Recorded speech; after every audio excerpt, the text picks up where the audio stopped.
Shri Basava TV ವೀಕ್ಷಕರಿಗೆಲ್ಲ ಶರಣು ಶರಣಾರ್ಥಿ. ನಾನು ಸತ್ಯಶ್ರೀ. ನಮ್ಮ ಇಂದಿನ ಖಾನಾವಳಿ ಕಾರ್ಯಕ್ರಮಕ್ಕೆ ಶಿರ್ಸಿಯಿಂದ ಭಾವನಾ ಅವರು ಬಂದಿದ್ದಾರೆ. ಅವರನ್ನು ನಮ್ಮ ಖಾನಾವಳಿ ಕಾರ್ಯಕ್ರಮಕ್ಕೆ ಸ್ವಾಗತಿಸೋಣ. ನಮ್ಮ ಕಾರ್ಯಕ್ರಮಕ್ಕೆ ಸ್ವಾಗತ ಭಾವನಾ. ಶರಣು ಶರಣಾರ್ಥಿ. ಇವತ್ತು ಖಾನಾವಳಿಯಲ್ಲಿ ಏನು ಅಡಿಗೆ ಮಾಡ್ತಾ ಇದ್ದೀರಾ?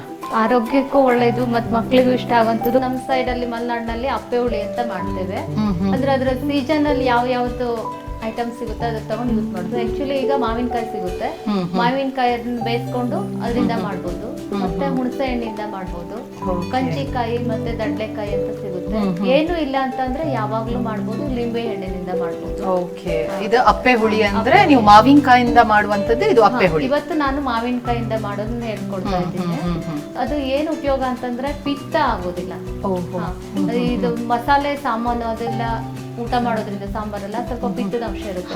ಮತ್ತೆ ಡೈಜೆಷನ್ ಬಹಳ ಒಳ್ಳೇದು. ಇದು ಊಟದ ಲಾಸ್ಟ್ ಅಲ್ಲಿ ಇದನ್ನ ಊಟ ಮಾಡ್ತೀವಿ, ಇಲ್ಲಾಂದ್ರೆ ಕುಡಿಬಹುದು.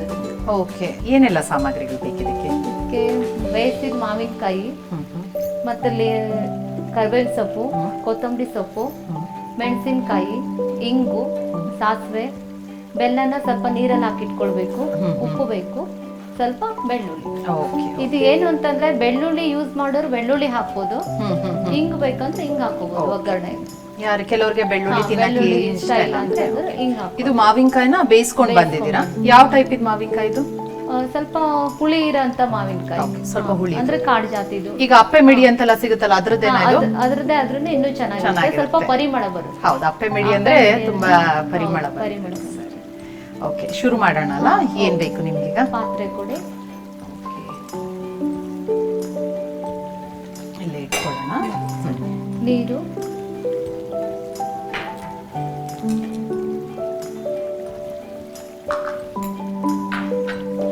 ಸೊ ಈಗ ಮಾವಿನಕಾಯಿ ಕಾಲ, ಬೇಸಿಗೆ, ಪ್ರತಿದಿನನೂ ಒಂದೊಂದು ಮಾಡ್ತಾ ಇರ್ತೀರಾ ಮಾವಿನಕಾಯಿ? ಸಾಂಬಾರೆಲ್ಲ ಊಟ ಮಾಡಿ ಮಾಡಿ ಬೇಜಾರಾಗಿರುತ್ತಲ್ಲ, ಹಾಗಾಗಿ ಸೊ ಅದನ್ನ ಹಾಗೆ ಕೈಯಲ್ಲೇ ಗಿಚ್ಕೊಳ್ಳೋದು. ಓಕೆ, ಇನ್ನೇನ್ ಮಾಡ್ತೀರಾ? ಮಾವಿನಕಾಯ್ದು ತಿಂಡಿಗಳೆಲ್ಲ ಮಾಡ್ತೀರಾ? ಮಾವಿನಕಾಯಿ ಗೊಜ್ಜಂತ ಮಾಡ್ತೀವಿ, ಆಮೇಲೆ ಮಾವಿನಕಾಯಿ ಚಿತ್ರಾನ್ನ.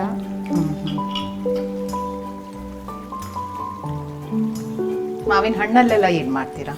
ಮಾವಿನ ಹಣ್ಣಿಂದ ರಸಾಯನ ಮಾಡ್ತೀವಿ. ಸ್ವಲ್ಪ ಅದ್ರಲ್ಲೇ ಮಾವಿನ ಹಣ್ಣು ಸ್ವಲ್ಪ ಹುಳಿ ಇದೆ ಅಂತಂದ್ರೆ ಅದ್ರದ್ದು ಸಾಂಬಾರ್ ಮಾಡ್ತೀವಿ. ಇದೇ ತರನೇ ರಸ ಮಾಡ್ಕೊಂಡ್ಬಿಟ್ಟು ಹಸಿ ಮಸಾಲೆ, ಅಂದ್ರೆ ಬರೇ ಮಾವಿನ ಹಣ್ಣು ಹಾಕಿನೇ ಸಾಂಬಾರ್ ಮಾಡ್ತೀರಾ? ತರಕಾರಿ ಏನಿಲ್ಲ? ತರಕಾರಿ ಏನು ಹಾಕೋದಿಲ್ಲ, ಮಾವಿನ ಹಣ್ಣಿಂದ. ಇದನ್ನೆಲ್ಲ ನುರ್ಬಿಡ್ಬೇಕು, ಸಣ್ಣ ಸಣ್ಣ ಬಾಯಿ ಸಿಗದವ್ರ ತರ ನುರ್ಕೊಬಿಡ್ಬೇಕು. ಸ್ವಲ್ಪ ನೀರಾಗೆ ಸಾರನಾಗೆ ನೀರ್ ತರನೇ ಇರ್ಬೇಕು. ಲಿಂಬುಳಿ ಇದ್ರೆ ಲಿಂಬು ರಸ ಹಾಕಿ ನೀರ್ ಮಾಡ್ಬೇಕು. ಹುಣಸೆ ಹಣ್ಣು ಇದ್ರೆ ಹುಣಸೆ ಹಣ್ಣಿಂದ ರಸ ಇದೇ ತರ ತಕ್ಕೊಳ್ಬೇಕು. ಆದ್ರೆ ಹುಣಸೆ ಹಣ್ಣನ್ನ ಬೇಯಿಸ್ಕೊಳ್ಬಾರ್ದು, ಹಸಿ. ಈಗ ಬೆಲ್ಲ ಹಾಕಿ. ಬೆಲ್ಲ ಸ್ವಲ್ಪ ಗಟ್ಟಿ ಇತ್ತು, ಹಾಗಾಗಿ ನಾನು ಬೆಲ್ಲನ ನೀರಲ್ಲಿ ಹಾಕಿಟ್ಟಿದ್ದೆ. ನಮ್ ಸೈಡ್ದೆಲ್ಲ ಡಬ್ಬಿ ಬೆಲ್ಲ ಅಂತ ಸಿಗುತ್ತೆ, ಅದೆಲ್ಲ ಸಿಕ್ಕರೆ ನಾವು ಡೈರೆಕ್ಟ್ ಆಗೇನೆ ನೀರಿಗೆ ಹಾಕಿಟ್ಬೋದು. ಡಬ್ಬಿ ಬೆಲ್ಲ ಅಂದ್ರೆ ಗಟ್ಟಿ ಇರುತ್ತೆ. ಅಲೆ ಮನೆಯಲ್ಲಿ ಜೋನಿ ಬೆಲ್ಲ ಅಂತ ಹೇಳ್ತಾರಲ್ಲ. ಸರಿ ಸರಿ.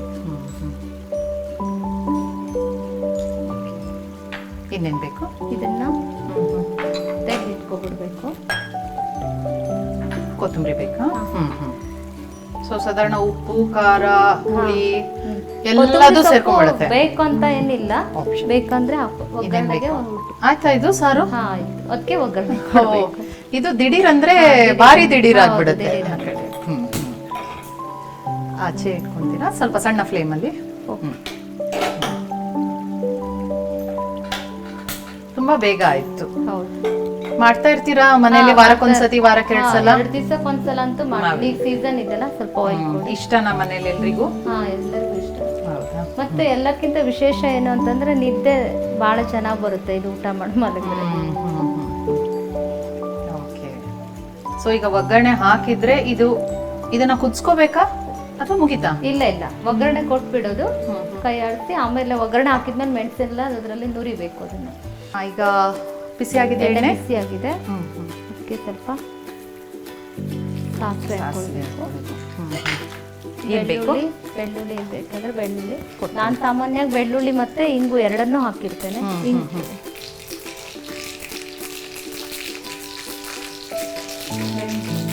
ಮೆಣಸಿನಕಾಯಿ, ಹಸಿಮೆಣಸು. ಒಣ ಮೆಣಸು ಕೊಡಿ.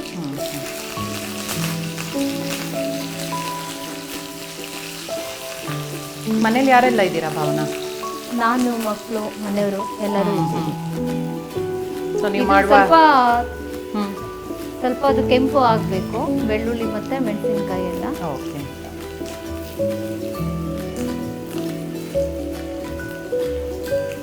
ಒಂದು ಪ್ಲೇಟ್ ಕೊಡಿ. ಇದಾಗಿದೆ. ಆಫ್ ಮಾಡ್ಕೊಂಡ್ರಾ? ಆಫ್ ಮಾಡ್ಕೊಂಡು ಇದನ್ನ ದಿಢೀರ್ ಅಂತ ಹಾಕ್ಬಿಟ್ಟು ಓಕೆ ಮುಚ್ಚಿ ಬಿಡ್ಬೇಕು ಈ ತರ. ಒಗ್ಗರಣೆ ಘಾಟಿ ಚೆನ್ನಾಗಿ ಬರ್ತಾ ಇದೆ. ಸೊ ಅದು ಕ್ಲೋಸ್ ಆದ್ರೆ ಅದ್ರದ್ದು ಕ್ಲೋಸ್ ಆಗ್ಬಿಡ್ಬೇಕು. ಆಮೇಲೆ ಪುನಃ ಒಂದ್ 2 ನಿಮಿಷ ಬಿಟ್ಟು ಆಮೇಲೆ ನಂತರದಲ್ಲಿ ಇದು ಮೆಣಸಿನಕಾಯಿ ಎಲ್ಲ ಇದೆಯಲ್ಲ ಅದ್ರ ನೀರಲ್ಲೇ ಈ ತರ ನುರಿಬೇಕು ಇದನ್ನ. Okay okay. ಅದು ಉಪ್ಪು, ಖಾರ, ಸಿಹಿ ಎಲ್ಲ ಹಿಡ್ಕೊಂಡಿರುತ್ತೆ. ಇದನ್ನ ಇವಾಗ ನೀವು ಕೈಯಲ್ಲೇ ನುರಿಬೇಕಾ? ಕೈಯಲ್ಲೇ ನುರಿಬೇಕು ನೀರಲ್ಲಿ ನುರಿದು ಆಮೇಲೆ ಈಗ ಆಗಿದೆ, ರೆಡಿ ಆಗಿದೆ ಅಲ್ವಾ? ರೆಡಿ ಆಗಿದೆ.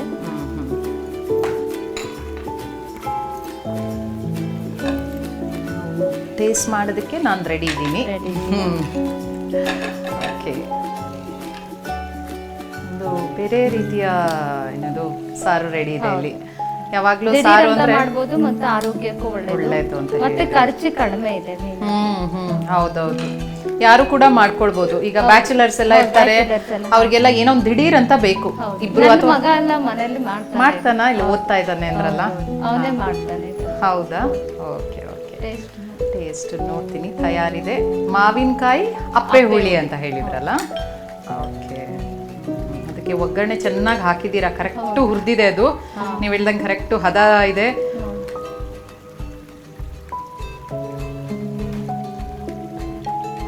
ನಿಜವಾಗ್ಲೂ ತುಂಬಾ ಸ್ವಾದಿಷ್ಟವಾಗಿದೆ. ಸಾರು ಅಂತ ಹೇಳಿದ್ರೆ ನಮ್ಮ ತಲೆಯಲ್ಲಿ ಏನೋ ಒಂದು ಬೇರೆ ಇತ್ತು, ಆದ್ರೆ ಉಪ್ಪು, ಹುಳಿ, ಆ ಹುಳಿ ಮಾವಿನಕಾಯಿ ಹುಳಿ ಇದೆಯಲ್ಲ, ಮತ್ತೆ ಬೆಲ್ಲ ಹಾಕಿದ್ದೀರಾ, ಎಲ್ಲದ ಒಂದು ಸಮ್ಮಿಶ್ರಣ ಇದೆಯಲ್ಲ, ಅದ್ಭುತವಾಗಿದೆ. ತುಂಬಾ ಚೆನ್ನಾಗಿ ಒಂದು ಸಾರು ಮಾಡಿದ್ದೀರಾ. ತುಂಬಾ ಚೆನ್ನಾಗಿದೆ ಅಮ್ಮ. ನೋಡ್ಲಿಕ್ಕೆ ನೀರ್ ತರ ಇರುತ್ತೆ. ಹೌದೌದು. ನೀವು ಹೇಳಿದಾಗ ಇನ್ನೊಂದು, ಇದನ್ನ ಹಾಗೆ ಸೂಪ್ ತರ ಕುಡಿದ್ರೆ ಚೆನ್ನಾಗಿರುತ್ತೆ ಅಂತ ಅನಿಸ್ತಾ ಇದೆ. ಡೈಜೆಷನ್ ಚೆನ್ನಾಗುತ್ತೆ. ಈ ಮಾವಿನ ಹಣ್ಣು ಸೀಸನ್ ಅಲ್ಲ, ಅದೆಲ್ಲ ತಿಂದಿರ್ತೀರಾ ಊಟ ಮಾಡುವಾಗ, ಗ್ಯಾಸ್ಟ್ರಿಕ್ ತುಂಬಾ ನೀರ್ ಕುಡ್ದಿರ್ತೀರಾ.